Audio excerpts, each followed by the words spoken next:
This is going to be long and complicated, but I need to get it off my chest. A lot has happened to me in the last few months, and I don't know if what I'm doing is the right thing, and I just feel very alone. I, male 17, live with my father. My mother passed away less than a year ago. She had been sick with cancer for a very long time before that. I think she had been in and out of the hospital since I was 13 years old. The last few years have been very hard on us as a family, and since Dad was the sole breadwinner, I had to take on the role of primary caretaker for my mother. Sometimes her sister, my Aunt Edna, female, 38, would come and help out, but it was mostly me and Mom. I tried my best to take care of her, and I would do it all over again without complaints. I just miss her a lot, and it feels horrible not to have her around anymore.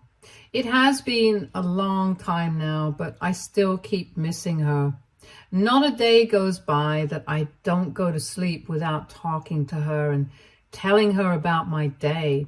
I just cannot forget her, even though everyone around me has. Sometimes it feels as though she never existed.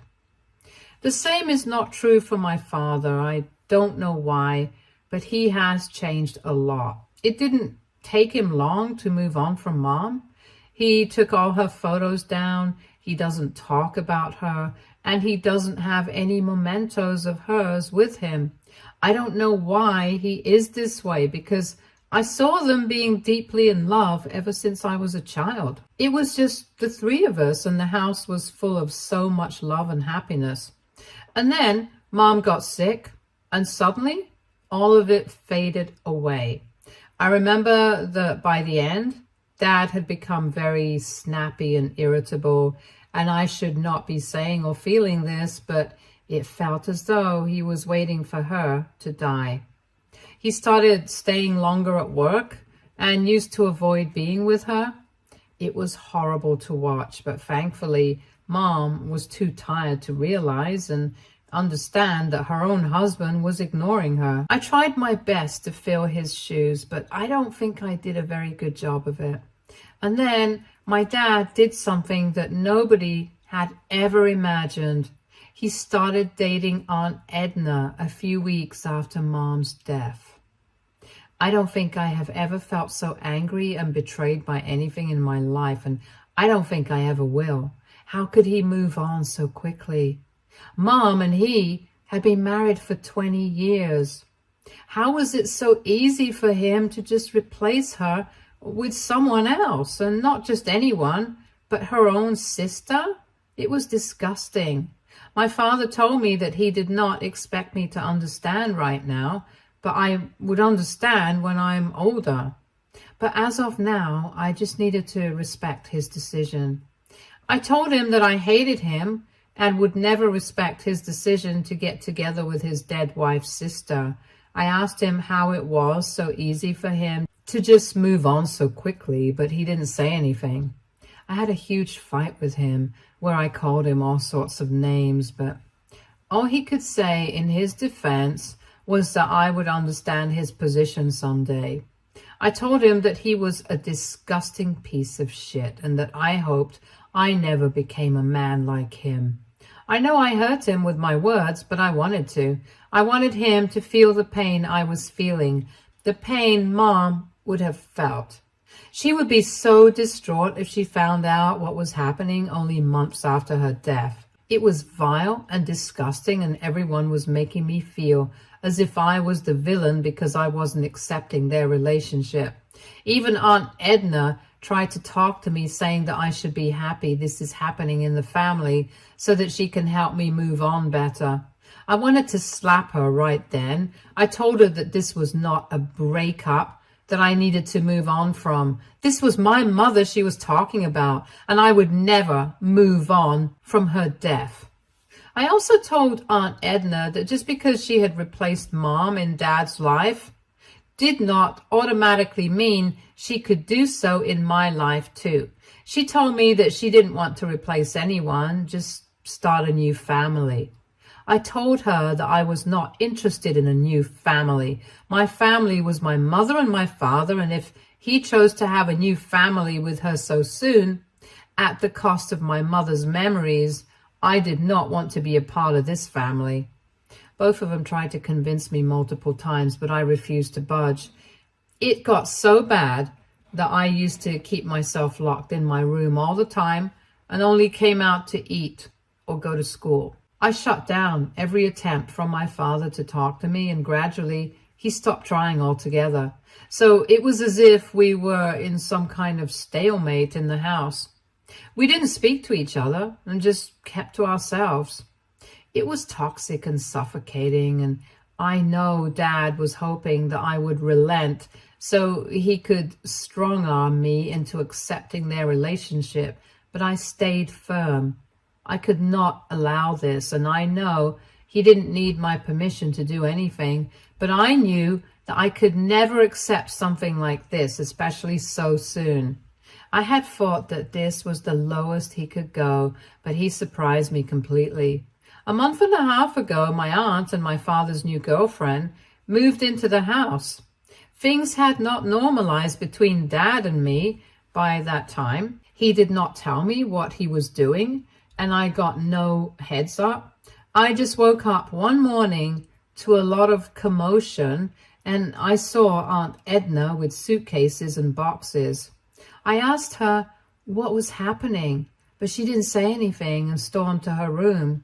I went to Dad to ask him what was happening in the house, and his only reaction was, "Oh, so now you talk to me?" I wanted to punch him right there, but I knew I couldn't. It was repulsive. I knew what was happening, but I just did not want to accept it. This wicked woman was not happy just winning over Mom's husband. Now she had to take over her house and her memories too. Every single second in the house after that felt like someone was strangling me. I couldn't bear to be around them. I had quietly shifted most of Mom's boxes to my room, and that was my only solace. I knew that if Aunt Edna got the chance, she would throw away or discard Mom's things the minute she got her hands on them. She tried to do it too. She asked Dad multiple times where Mom's things were kept, and Dad kept saying that I had them in my room. She has tried to enter my room multiple times on some pretext or another, but I just don't let her in. I can't stand having her in the same space as my mom. Even when I go to school, I lock my room so that she can't come in and mess with my things. I just want to be able to leave this place. Things changed 2 weeks ago. Aunt Edna's daughter, Rachel, female 19, came home.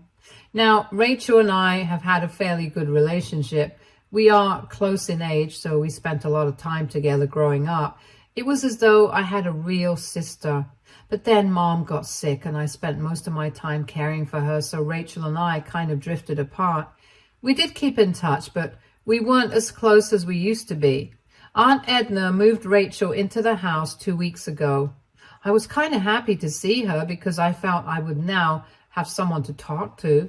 But Dad said that since there wasn't enough room in the house for 4 people, I needed to crash at a friend's place for a couple of days until they figured something out. I looked at him in disbelief. I asked him that if the house did not have space for 4 people, which it never really did, why did he allow Rachel to come here? He said Rachel was in trouble, and as family, it was our duty to help her. I said I was his family too, just like Mom was, but he had no issues in dropping us the minute Aunt Edna waltzed into his life.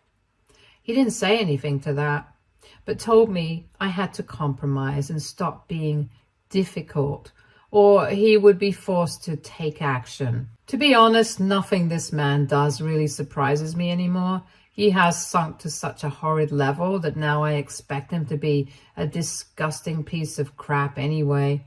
I wasn't worried about myself. I could have actually crashed at a couple of friends' places. I was worried about Mom's stuff. I knew that with me gone, Aunt Edna would try and do something to that, and I wouldn't be able to stop it. And my dad doesn't care enough about either me or his dead wife to stop Aunt Edna. I was worried sick about Mom's stuff, and I just didn't leave. I went to my room and locked myself inside.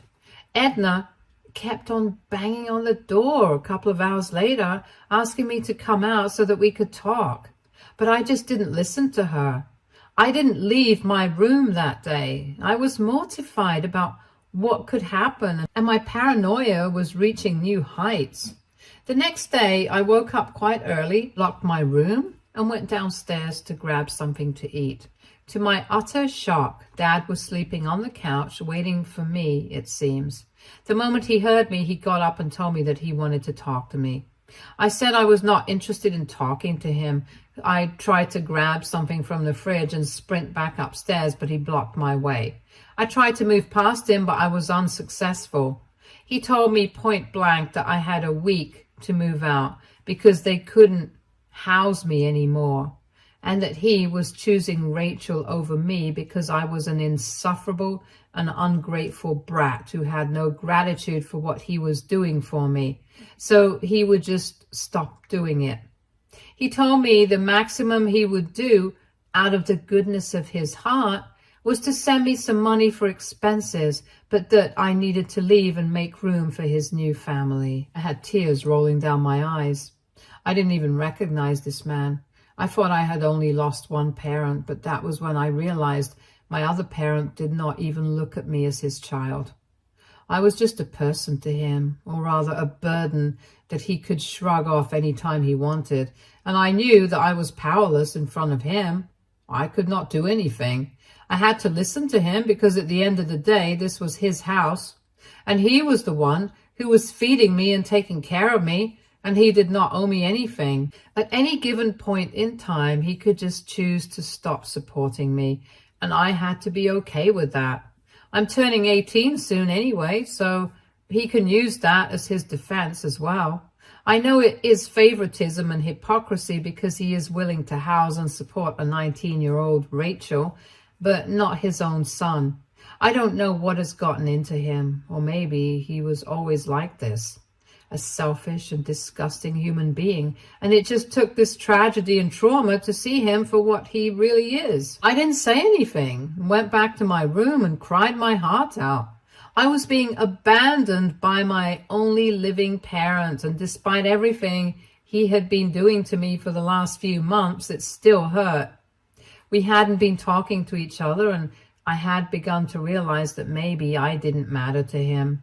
But I had still held out hope that one day things would get normal and we could go back to being father and son again. Clearly, that is never going to happen, and I feel like a moron for believing that this was even a possibility. He didn't love me, and he didn't care what happened to me. As long as he got to stay with Aunt Edna, he did not care about anything else. I didn't know where I would go or where I would keep all of Mom's stuff. I was willing to keep only 2 pairs of clothes for myself, but I just couldn't part with any of Mom's things. They are the only bits of her I have left, and I can never let them go, ever. A few hours later, I heard a knock at the door. I did not want to open it, but it was Rachel on the other end. She said that she wanted to help me and that I needed to talk to Grandpa, maternal grandfather, as soon as I could.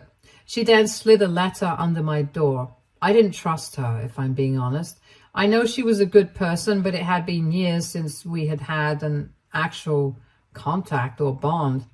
And at the end of the day, she was her mother's daughter, and her loyalty lay with her mother and no one else. So I was very skeptical, but I was also out of options, so I decided to talk to Grandpa. I mean, how much worse could it get than it actually was at this moment? I called up my grandpa, he lives in a different state, and started bawling on the phone when I heard his voice. He asked me what was wrong, and I somehow managed to string together coherent sentences to tell him what was happening. It took me a long time to tell him the details of what was happening, and I also told him that it was Rachel who asked me to contact him. He said that he was very happy to hear from me, and he had actually been asking my dad to get me to talk to him for a few months now. But Dad kept saying that I wasn't interested in talking to him. He had wanted to call me, but he had lost his phone and all his contacts, and Dad never gave him my number. He told me that he would take care of everything and that I didn't have to worry. He said that he would be flying down to my city as soon as possible, but I had to be very careful and not reveal this information to anybody. He said that he would be in touch and that I didn't have to worry about anything. But until the time he comes, I had to ensure that I stayed in the house and didn't move out. He said that he would try to be here by next week, but if that didn't happen, he would let me know. He explicitly told me to not leave the house unless and until he comes, and to not leave Mom's things unattended or unlocked. I felt both frightened and relieved after talking to him. Relieved because I know he will do something and either get me out or make my father see sense, and also because it feels good and light to be able to talk to an elder. I have been an adult for a long time now, and I just want the luxury to be a kid for a while. And I was frightened because I really did not know what would happen now. It seems so serious, and Grandpa has always been the jolly kind. I know he lost his daughter, but I have my doubts that he is going to stand up for me in front of his other daughter. Things just seem like a mess right now, and the only thing I can do at this point is wait it out. I can only wait for him to come and save me from this mess that my life has become. Update 1. Things have taken a drastic turn now. It now makes absolute sense. I had no idea why Dad was behaving this way earlier, but now that Grandpa is here and he is sorting things out, I get what's happening. Grandpa came a week ago and asked me to meet him. He sent me the address of the hotel he was staying at. He told me to get all of Mom's things and that he would send a car. I moved my stuff and Mom's stuff out and told Dad and Aunt Edna that I was leaving. Rachel was at work at that time. I went over to Grandpa's room in the hotel with all the stuff, and he started rummaging through it looking for something. He finally found what he was looking for. It was a document, but not just any document. They were the papers of the house we currently live in. Then he told me what was really happening. When Rachel and I were born, Grandpa had gifted houses to both of us. Extravagant, I know, but he's loaded, as I have found out. He said that he wanted to do something for us, and instead of setting up college funds, he outright bought us houses. Now, the house that is legally supposed to be mine is the one that we lived in all my life. The issue, however, was that since we were minors, both Rachel and me, the house was under the legal guardianship, for lack of a better word, of our respective mothers until we turned 18. I had never known anything about this, and I don't blame Mom at all because she was very sick, and it might have slipped her mind. Why Dad didn't say anything to me is a different question altogether. Anyway, the houses were supposed to come to us when we turned 18. Rachel's house was formally transferred into her name a year ago, a couple of months after she turned 18. It's the same house that Aunt Edna and Rachel had been living in. Now, the issue with my house was that since Mom had passed away before I turned 18, the house would temporarily go to my other guardian, that is my father, until I turned 18. That was what was originally intended. And Grandpa suspects that Aunt Edna and Dad are scheming together to get the house transferred into their names legally, or just steal the papers before I turn 18 so that I cannot do anything about it. This is also why Dad never told me about the house, according to Grandpa, and now it all makes sense. Why they kept trying to look through Mom's stuff, why Dad has been aloof, and why Aunt Edna has suddenly come. I asked Grandpa what happened to Rachel's house, and he said that the minute Rachel got to know what her mother was up to, she kicked her out of the house. It caused a huge rift between mother and daughter, but they haven't been seeing eye to eye for a couple of years now. That seems strange to me, because if that was so, why had she come to live with us? Grandpa said that Rachel was worried about me and even more concerned because Aunt Edna had moved in with Dad. She had been in constant touch with Grandpa, and both of them had decided that I needed to be moved out and I needed to know the truth about everything. That was why she had come home, but nobody suspected her, and Aunt Edna thought that she was trying to make amends. I asked Grandpa what we could do now, since I still had a couple of months before I turned 18. Then Grandpa told me that Mom had actually begun to suspect that Dad had designs on the house when she was sick. She also had a hunch that Dad was having an affair, but she did not know who it was. I think it was Aunt Edna all along. That was when she called Grandpa and asked him to sit with her and get the guardianship details of the house changed. As it stands now, my dad is not the legal caretaker of the house until I turn 18. Mom had, without his knowledge, changed the clause in the document and made Grandpa the caretaker.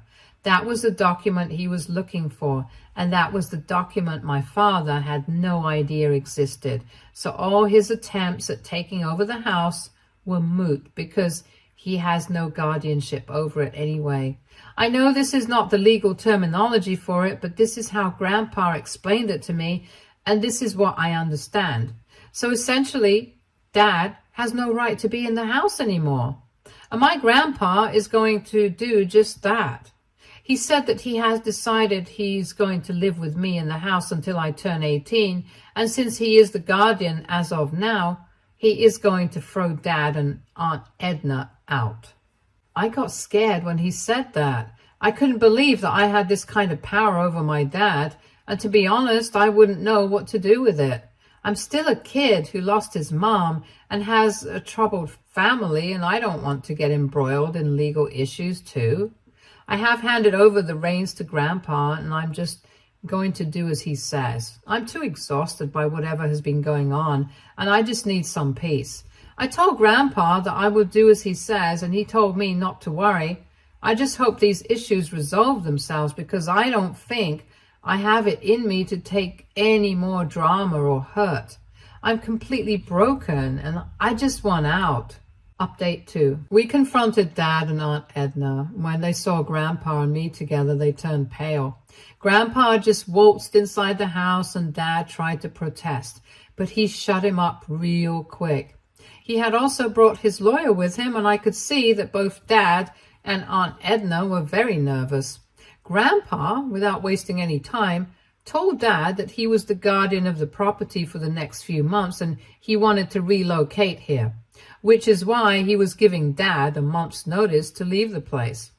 My dad got up and started yelling at Grandpa that he had no legal standing, and very harsh words were exchanged. My grandpa just showed him the copy of the new papers, the ones that Mom had made in secret, and my dad's jaw hit the floor. He said that this was a forgery and that he didn't believe it. But Grandpa said that Mom had the right to change the nominee whenever she wanted to, and she had done it.